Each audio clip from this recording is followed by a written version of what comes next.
The Chinese often claim that October 25, 1945 was Taiwan Retrocession Day.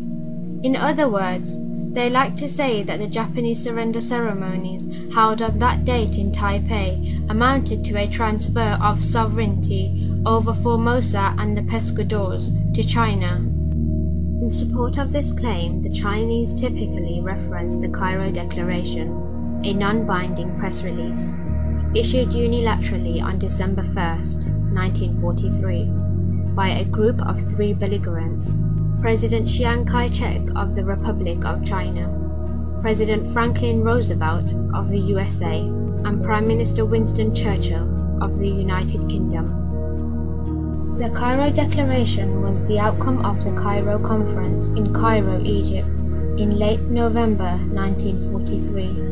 At that time, victory over the Japanese was not at all assured, and the Allies needed various propaganda instruments for short-term mobilizations of support.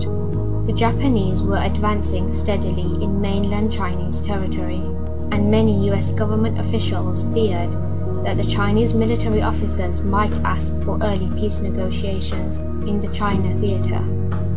If that scenario came to pass, large numbers of Japanese soldiers would be freed up and redeployed into the Pacific theater, much to the detriment of the USA. Hence, keeping Chiang Kai-shek happy was an important short-term priority. Many scholars would argue that the Cairo Declaration is not, in the formal sense, a legal document. It was not ratified, and indeed, the missions of the 3 representatives probably did not have authorizations to conclude any formal policy revisions of such scope. Yet, still other scholars would argue the opposite. The controversy between the different viewpoints has raged since the early 1950s, which is over 60 years. What is the correct way to interpret the effect of this declaration on the events of October 25, 1945? What were the announced views of the leading government officials at that time? An examination of the Act of Surrender in the China Theatre, held in Nanking on September 9, 1945, and all related surrender documents, as well as published statements of the Allies in the 1940s, 50s, and 60s, etc., can certainly help us to illuminate the situation in a much clearer fashion. The following are 5 items of proof to say that October 25, 1945 was not Taiwan Retrocession Day. Number 1. The surrender was limited to Japanese forces. The Act of Surrender in the China Theatre, held in Nanking on September 9, 1945, and Supreme Commander for the Allied Powers, General Order No. 1, issued in Tokyo on September 2, 1945, authorized the surrender of Japanese forces, not Japanese territories.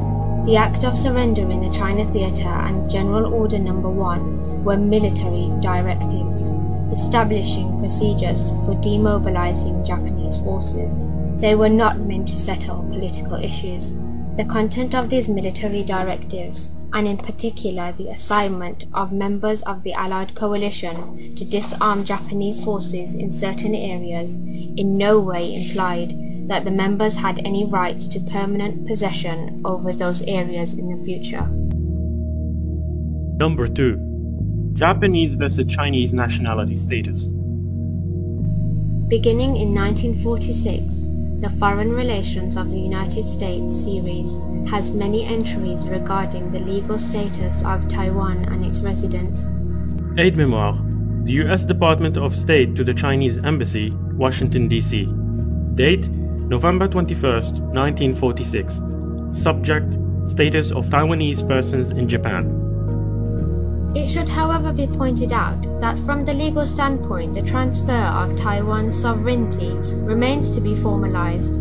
Assumably, a treaty of cession will, in due course, be negotiated, which will effect such transfer, and which may contain provisions in regard to appropriate change in the national status of Taiwan's residents. Number 3. Taiwan still belongs to Japan. The earliest report on Taiwan's legal status by the United States National Security Council was issued in 1949. Draft report by the National Security Council. Date January 19, 1949. Subject US policy with respect to Formosa and the Pescadores. The present legal status of Formosa and the Pescadores is that they are a portion of the Japanese Empire awaiting final disposition by a treaty of peace. The US position regarding the status of the islands is qualified by the Cairo Declaration, by the chiefs of state of the US, UK and China, and the policy which the US has followed since VJ Day of facilitating and recognizing Chinese de facto control over the islands.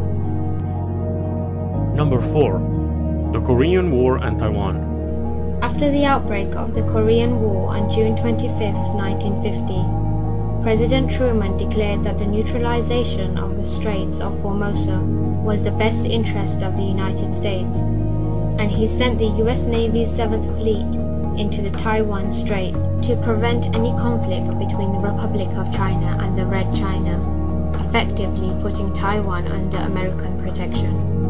It was known by US government officials that if Taiwan was already recognized as Chinese national territory, there would be no legal basis for the President to authorize such an action by the 7th Fleet.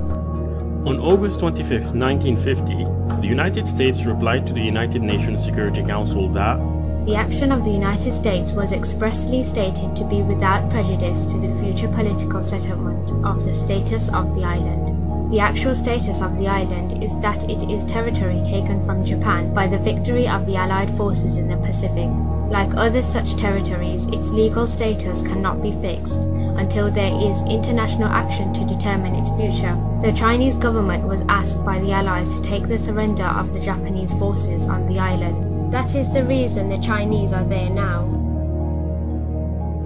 Number 5. Future arrangements for Formosa. It is also quite notable that US Department of State documents from as late as August 14, 1950 contain the following commentary and recommendation.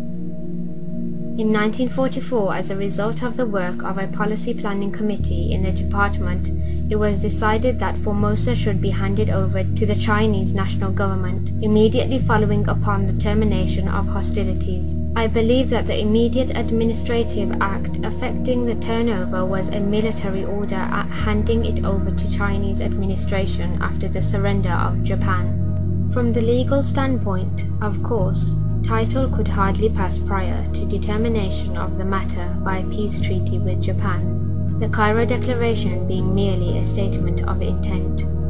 It is more and more being considered desirable in the existing circumstances that there be taken some plebiscite of Formosan opinion respecting the future form of government and allegiance in Formosa, with the several following alternatives suggesting themselves: allegiance to Japan, allegiance to China regardless of political complexion, immediate independence, or a UN trusteeship for a stipulated period of years, looking toward ultimate independence.